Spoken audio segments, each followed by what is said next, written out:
नमस्कार. महाराष्ट्रातली शेतकरी कर्जमाफी हा विषय नेहमीच चर्चेत असतो, नाही का? पण या चर्चेत इतका गोंधळ असतो की नेमकं काय सुरू आहे हेच अनेकदा कळत नाही. म्हणूनच आज आपण हा सगळा गुंता अगदी सोप्या भाषेत समजून घेणार आहोत. तर सगळ्यांच्याच मनात एक प्रश्न आहे की ह्या शेतकरी कर्जमाफीचं नक्की चाललंय तरी काय? म्हणजे ही प्रक्रिया कुठपर्यंत आली आहे, कुठे अडकली आहे आणि सगळ्यात महत्त्वाचं पुढे काय होणार आहे? चला तर मग ह्याच प्रश्नांची उत्तरं शोधूया. अच्छा, तर सगळ्यात आधी एक गोष्ट स्पष्ट करूया आणि खरं सांगायचं तर ह्याच गोष्टीमुळे सगळा गोंधळ होतोय. आपण इथे एका कर्जमाफीबद्दल नाही, तर दोन वेगवेगळ्या योजनांबद्दल बोलतोय. एक आहे 2017 सालची योजना, जी अजूनही अपूर्ण आहे, रखडलेली आहे. आणि दुसरी आहे एक अगदी नवीन कर्जमाफी, जी सरकार आता प्रस्तावित करत आहे. बघा, हाच आहे या सगळ्या गोंधळाचा मूळ मुद्दा. बरं, मग चला आधी त्या जुन्या 2017च्या कर्जमाफीच्या केसबद्दल बोलूया. ही गोष्ट आता इतकी जुनी झाली आहे की ती फक्त एक योजना राहिली नाही, तर एक कायदेशीर लढाईच बनली आहे. या योजनेचा प्रवास पाहिला ना, तर तो खूपच मोठा आणि गुंतागुंतीचा आहे. बघा, 2017मध्ये घोषणा झाली, पण 2019मध्ये दुसरी योजना आल्यामुळे ही प्रक्रिया मध्येच थांबली. आता इतक्या वर्षांनी कोर्टाने शेतकऱ्यांच्या बाजूने निकाल दिला आणि सरकारला 6 आठवड्यात पैसे द्यायला सांगितले. पण झालं काय? ती मुदतही संपली, तरीही काहीच हालचाल नाही. म्हणून आता सरकारला पुन्हा एकदा कोर्टाकडून नोटीस मिळालेली आहे. आणि हे प्रकरण काही छोटं नाही आहे. याचा परिणाम किती लोकांवर झालाय माहिती आहे?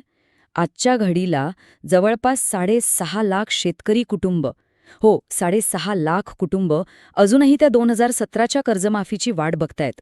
विचार करा, हे म्हणजे आपल्याकडच्या एखाद्या लहान शहराच्या लोकसंख्येएवढे लोक झाले. यावरूनच आपल्याला या समस्येची गंभीरता कळते. फक्त लोकांची संख्याच नाही, पैशांचा आकडाही तितकाच मोठा आहे. तब्बल 5,900 कोटी रुपये. ही रक्कम अजूनही शेतकऱ्यांपर्यंत पोचलेली नाहीये. विचार करा, केवढी मोठी रक्कम आहे ही, जी शेतकऱ्यांच्या कामी यायला हवी होती, ती कुठेतरी सरकारी आणि कायदेशीर प्रक्रियेतच अडकून पडलीय. पण यात एक महत्त्वाची गोष्ट आहे, ती म्हणजे न्यायव्यवस्था शेतकऱ्यांच्या बाजूने उभी राहिली आहे. हायकोर्टच्या नागपूर आणि औरंगाबाद दोन्ही खंडपीठांनी अगदी स्पष्टपणे शेतकऱ्यांच्या बाजूने निकाल दिलाय. त्यामुळे आता सरकारवर एक प्रकारचा कायदेशीर दबाव नक्कीच वाढला आहे. आता आपण सारखं ऐकतोय की सरकारला अवमान नोटीस मिळाली. पण ही अवमान नोटीस म्हणजे नेमकं काय? तर सोप्या भाषेत सांगायचं तर, जेव्हा कोर्ट एखादा आदेश देतं आणि सरकार किंवा कोणीही तो पाळत नाही, तेव्हा कोर्ट ही नोटीस पाठवतं. म्हणजे तुम्ही आमच्या आदेशाचा मान ठेवला नाही. यावरूनच कळतं की हे प्रकरण आता किती गंभीर वळणावर आहे. बरं, तर हे झालं 2017च्या केसचं. आता यातून थोडं पुढे जाऊया आणि सरकारच्या नवीन प्रस्तावाकडे वळूया.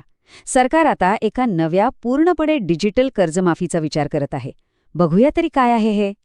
याबद्दल खुद्द मुख्यमंत्र्यांनी अर्थसंकल्पीय अधिवेशनात माहिती दिली होती. ते म्हणाले की आम्ही एक समिती स्थापन केली आहे आणि आमचं आश्वासन आम्ही योग्य वेळी नक्की पूर्ण करू. त्यांचा उद्देश हा आहे की यावेळी कर्जमाफी फक्त खऱ्या गरजूपर्यंतच पोहोचावी. आता ह्या नव्या योजनेचा आत्मा आहे ग्रे स्टॅक. नाव थोडं वेगळं वाटते नाही का?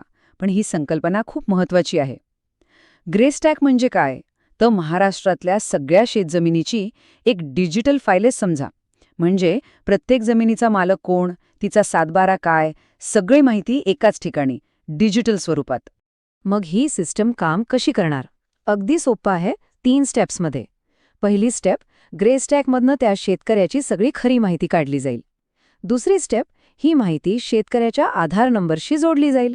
आणि तिसरी, सगळ्यात महत्त्वाची स्टेप, पैसे थेट त्याच्या आधार लिंक असलेल्या बँक अकाउंटमध्ये जमा होतील.